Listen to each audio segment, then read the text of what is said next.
ಆತ್ಮೀಯ H16 news ಅಥವಾ ಸಿದ್ದರಾಮಯ್ಯ ಸ್ವಾಗತ. ನಾನು ನಿಮ್ಮವ MI ಅಥವಾ ಮಲ್ಲಪ್ಪ ಚೋದವ. ಆತ್ಮೀಯರೇ, ಬೆಲೆ ಏರಿಕೆ ನಿಜವಾಗಿಯೂ ಇವತ್ತು ಅಂದಂದು ದುಡ್ಡು ತಿನ್ನುವಂಥ ವ್ಯಕ್ತಿ ನಿಧಾನಕ್ಕೆ ಈಗಾಗಲೇ ನರಕ ಆಗ್ಯದ, ಏನು ಪ್ರಶ್ನೆ ಇಲ್ಲ.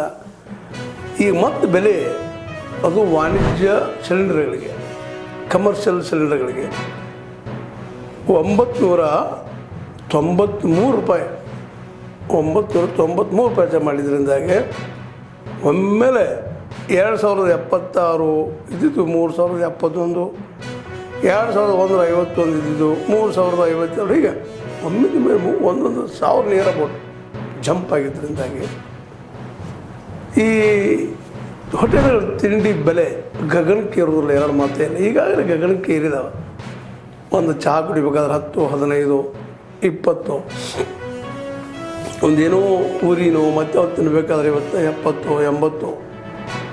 ಇನ್ನು ಇದರ ಚರ್ಚಾಯಿದ್ರೆ ಇನ್ನು ಕೇಳೋರು ಯಾರು ಅಂತ ಯಾರಿಗೇನೋ ನೋಡ್ಲಿಕ್ಕೆ ಸಾಧ್ಯ ಇಲ್ಲ.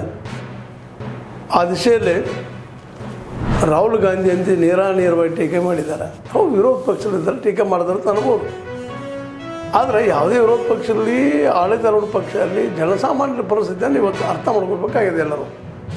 ಈ ರೀತಿಯಾಗಿ ಒಮ್ಮೆಲೆ 993 ಕಮರ್ಷಿಯಲ್ ಪರ್ಪಸ್ ಏರಿಸಿದರೆ ಇದು ನಾವು ಯೂಸ್ ಮಾಡೋರು ಯಾರು? ರೆಸ್ಟೋರೆಂಟ್ದವರು, ಹೋಟೆಲ್ದವರು, ಮತ್ತು ಅವ್ರು ತಿಂಡಿ ತಯಾರು ಮಾಡೋರು. ಇವ್ರು ತಮಗೆ ಲಾಸ್ ಮಾಡ್ಕೊಂಡು ಪಾಪ ಯಾಕೆ ಮಾಡ್ತಾರೆ ಯಾರಾದರೂ?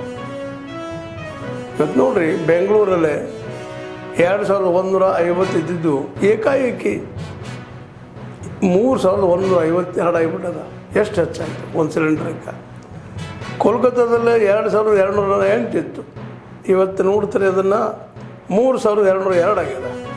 ಮುಂಬೈನಲ್ಲೂ ಅಷ್ಟೇ 2031 ಇದ್ದಿದ್ದು 3204 ಆಗಿದೆ. ಚೆನ್ನೈದಲ್ಲೇ 3234 ಇದ್ದಿದ್ದು, 2246 ಇದ್ದಿದ್ದು 3297 ಆಗಿದೆ. ಈ ರೀತಿಯಾಗಿ ಜಂಪ್ ಆಗಿರತ್ತದ.